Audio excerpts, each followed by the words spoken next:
Nou soos jy weet, jy kry reg in die begin van die week jou regsadvies van Burden Swart en Botha Prokureurs net hier op Groot FM 90.5. Nou vandag gaan ons gesels oor watter land se regstelsel van toepassing is op jou huwelik na 'n romantiese troue in die buiteland. Burden Swart en Botha Prokureurs, we take the burden out of your legal work. Hallo Andrew. Hallo julle twee, hoe gaan dit? Hallo Andrew, nee, goed met jou? Lekker, dankie. Dis mooi, dis mooi. Dit lyk goed so as die wolke so opsteek en dit lyk of dit wil begin reën hier Ja, by ons. ons hou daarvan. Baie lekker, ja. Lekker. Praat met ons, ek wil nou in die Seychelles gaan trou. Ja, kyk, hierdie storie raak nou, daar's baie paartjies wat so trou. Ja, Hulle kry hierdie romantiese idee in hulle kop en dan gaan trou hulle. Baie gaan trou in Mosambiek, so pragtige strandtroue. Ander mense gaan Mauritius toe of Seychelles toe of party selfs in Vegas, Europa. baby, Vegas. Of in 'n kasteel of so. Maar nou begin jou probleme. Baie van die lande in die eerste plek, wat Mosambiek is Portugees. Hulle het 'n Portugese regstelsel. Jy verstaan heel moontlik nie eers die taal nie en jy weet nie onder wat jou huwelik nou onderhewig aan is as jy klaar getrou het nie. En dit veroorsaak vir baie mense 'n probleem. Okay, voor ons verder gaan, dis 'n baie interessante onderwerp hierdie.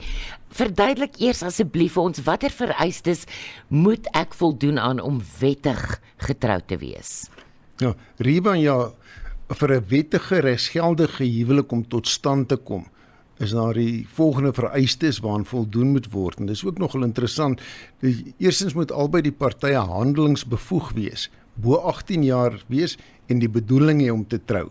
In uitsonderlike gevalle kan jy toestemming kry dat minderjariges ook kan trou.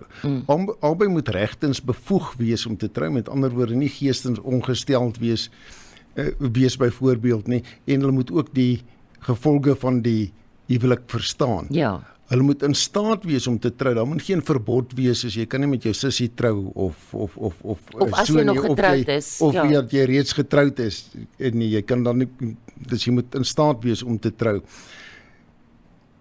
Die partye moet die regse gevolge van hulle huwelik begryp. Hulle moet weet wat beteken 'n huwelik. Die huwelik moet in die openbaar geskied in 'n kerk of 'n gebou wat vir geestelike doeleindes gebruik word of in 'n huis, maar met oop deure. Dus jy kan nie in die geheim gaan trou en dink niemand mag weet jy's getroud nie. Daar moet 2 getuies voor teenwoordig wees. Beide die partye, die huweliksbevestiger as ook die 2 getuies, moet die huweliksregister teken. Ja. Dan reik die huweliksbevestiger 'n handgeskrewe sertifikaat uit wat hy vir jou gee, daai huwelikssertifikaat, en hy stuur dit ook in die departement van binnelandse sake. En 'n belangrike punt is daai huweliksbeampte moet behoorlik aangestel wees om mense in die huwelik te kan bevestig. Nou as jy daaraan voldoen het aan al daai vereistes, dan het daar geldige huwelik tot stand gekom. Okay, so wat is die situasie as 'n paartjie nou in die buiteland trou en nie in Suid-Afrika nie? Ja, daar's verskeie aspekte daaraan verbonde, maar eerstens die wet op huwelike bepaal dat 'n huweliksbeampte wat kragtens die wet bevoeg is om 'n huwelik buite die landsgrense te voltrek, mag dit doen slegs as die partye SA burgers is en hulle is gedomisileer in die Republiek van Suid-Afrika. So 'n huwelik sal dan geag wees asof hy binne Suid-Afrika gesluit is in die provinsie waar die man se domisilium is. Okay. Dis met ander woorde die huwelik volg die man se domisilie. Ja. Okay, en laastens wil ek by jou weet, wat sal dan die geval wees as een van die partye sê nou maar nie 'n Suid-Afrikaanse burger is of dan nou binne Suid-Afrika, wat is daai woord gedomisileer? Wat? Gedomisileer is nie, ja. Wat dan?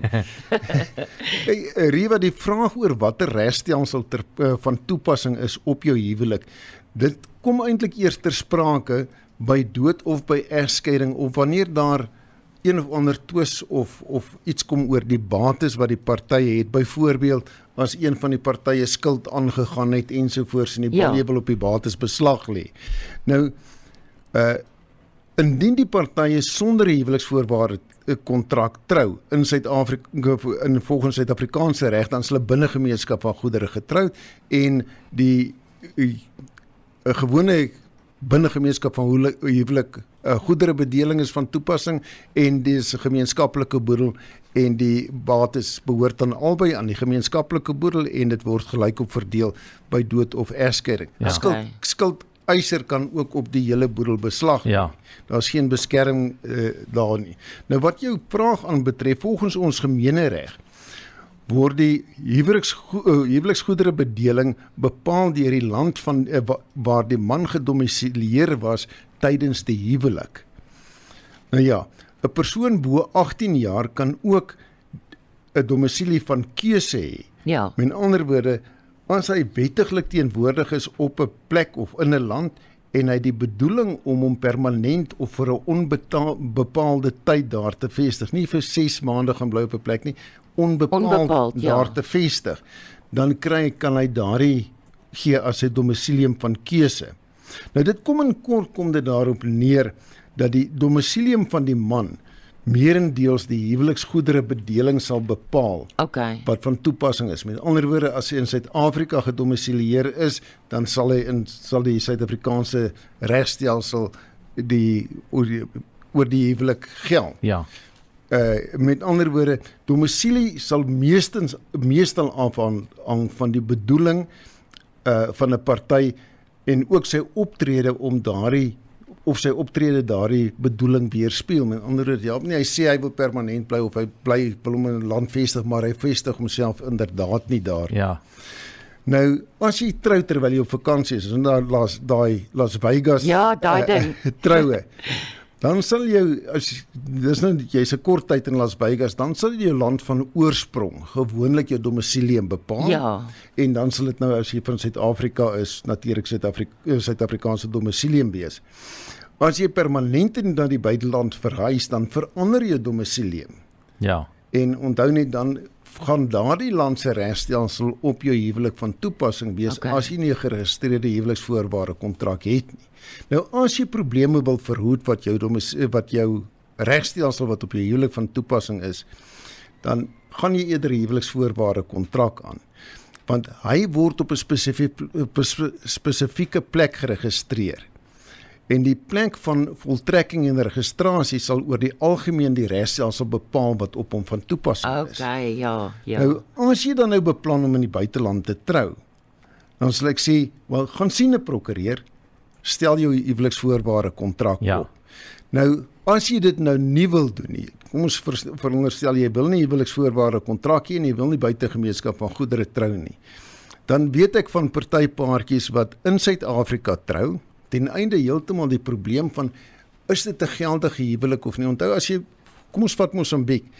Jy moet nou eers gaan uitvind wat is in Mosambiek die vereiste as jy daar gaan trou, want dit gaan nie 'n Suid-Afrikaanse huweliksbevestiger wees nie. Ja, dis groot stories. Groot nou gaan trou jy daar, nou moet jy daar 'n huweliksbevestiger kry, want onthou, as jy Suid-Afrikaanse een saam gaan, moet hy sy toestemming moet wees, sy magtiging moet wees om ook in die buiteland paartjies te trou. Ja. Nou as jy in Mosambiek gaan trou, dan moet jy nou eers volgens jou Portugese reg gaan vasstel wat gaan 'n geldige huwelik daar wees voor jy daar trou. En daar kan jy nou 'n probleem wees. Dus wat party paartjies doen, is as hulle sluit hulle huwelik in Suid-Afrika, gaan trou voor die landros of klein sinstrouwetjie, en dan gaan hou jy 'n skynseremonie daar in 'n baie groot partytjie. Ja, of jy kan dit omdraai. As dit nou 'n verrassing moet wees, dan draai jy dit net om. Dan draai jy dit net om, maar jy kom trou. Ja, jy kom trou eintlik maar jy voor die mag. Dis die beste manier om dit te doen. Ek stem Ja.